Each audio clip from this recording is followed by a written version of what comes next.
All right, time for Mix 106 movie critic Willie Waffle to give you reviews of two movies that are out this weekend. You have the Kingsman, and then one of the most anticipated and talked about movies probably in history, 50 Shades of Grey.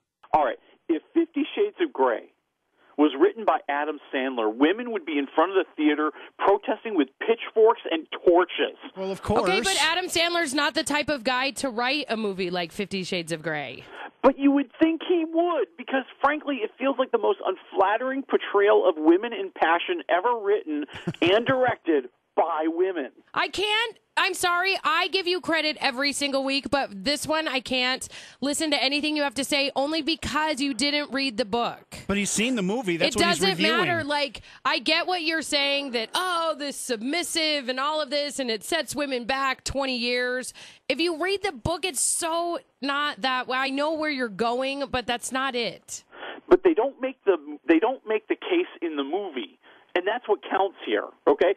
In the movie, Christian Grey is just a horrible, despicable human being. In the book, he is. Well, he's controlling, he's manipulative, Yep. he's selfish, he's abusive, he's psychotic, he's a stalker. He has no redeeming qualities beyond the ability to play the piano, some good abs, and having lots of money. I mean, am I supposed to walk away from this thinking, well, I guess the lesson is you're willing to put up with a lot of junk from a guy as long as he's a billionaire. That's not it, but you did actually perfectly describe the character that is in the book.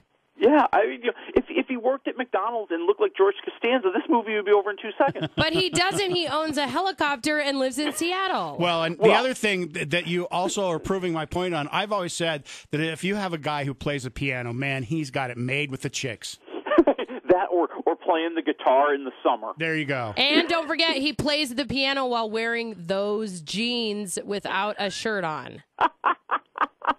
So no matter what you're gonna say here, Kate's gonna disagree with you. I just have to because you didn't is. read the book, and that, like, I know all these things. It's not a shock to me that Christian Grey is this despicable person. That is the character that turned every single page in the book. So now, for those people who didn't read the book, is the movie any good? No, I mean, one of the problems is they're always trying to create moments. They're trying much too hard to create moments. So you have all this very stilted, very unnatural dialogue that sounds about as dumb as it is inorganic. And then you've got this muddled narrative. And it's only interrupted by some nudity on occasion. You don't see a growing relationship or a relationship that has a lot of give and take that kind of raises the movie's tension. It's very flat story. So, when the ending comes, you're just like, wow, really? It's over? That's it? I mean, it doesn't have that natural feel to it of that that rise and that climax. And I don't think that it's believable that Anastasia is this sheltered and unworldly for a college graduate in the 21st century. I mean, you need more explanation to make it plausible. You have to explain to me that somehow she came from Amish country or something, and that's why she doesn't understand a lot of things. It doesn't make sense. You don't see beyond. I mean, if you're not initiated, her choices don't in any way seem empowering or plausible or inspirational. You sit there wondering, why would anybody dream of Christian Grey and the chance to be Anastasia? Because, and see, like, we, as a woman, like, we suspended all that. You boys are going into this, like, literal, like, oh, I need to be inspired by the female character. We're not trying to be Anastasia Grey. We just enjoyed what happened to Anastasia Grey, or Anastasia, I know her last name isn't Grey. But, like, we're not looking for an empowering role model here. And so the fact that it's not believable that she doesn't know all these worldly things, that's not what got us turning the page. It was the chemistry between the two. And I'm curious, did you feel any of that?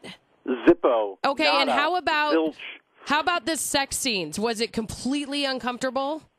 It was a little uncomfortable. Okay. But it also wasn't all that sexy. I mean, I think that's the problem of the chemistry between them and the desire of the filmmakers not to go too far. See, and that's what I'm wondering. That's, I think, what all of us as readers are wondering. Are they able to take it as far as the book went? I doubt it. Okay, what do you give it? 0, Waffle. Oh. 0. Now the big question, how much money do you think it's going to make this weekend? Because I predicted $57 million. Yeah, I mean, something like that. I mean, it's going to make a ton of money, and we're going to be stuck with 2 more sequels. And God, I'm going to have to go see 2 more sequels. And that's why the movie ended the way it did, where you're like, wait, what? That's exactly how the book ended. All right.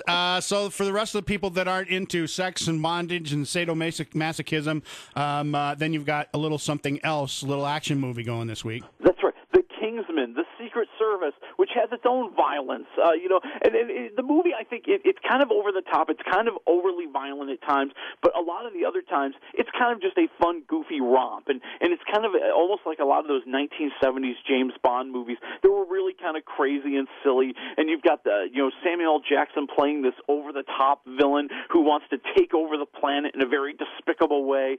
And Colin Firth is the leader of the Secret Service group that has to try to stop him while he's also trying to recruit this new kid to be part of the gang. Is it as entertaining as the Bond movies were in the 70s? At times it is. I mean, if you're willing to go along with the silliness, yes, it can be that entertaining. What do you give it? 2.5 waffles. All right. Is there anything good coming out next week, the Friday before the Oscars? I can't wait for this movie. Oh, are you talking about McFarlane USA? Yes. I actually think that might be pretty cool. And also we have Hot Tub Time Machine 2. Hey, you know what? Hot Tub Time Machine 1 made a ton of money. Why not? Well, and that really is the bottom line. Well, the other one made a lot of money. Let's do it again. Yeah. All right. We'll talk to you next week, Willie. Hopefully you'll have time to recover from 50 Shades of Grey. Yeah, I'm lots of cold showers.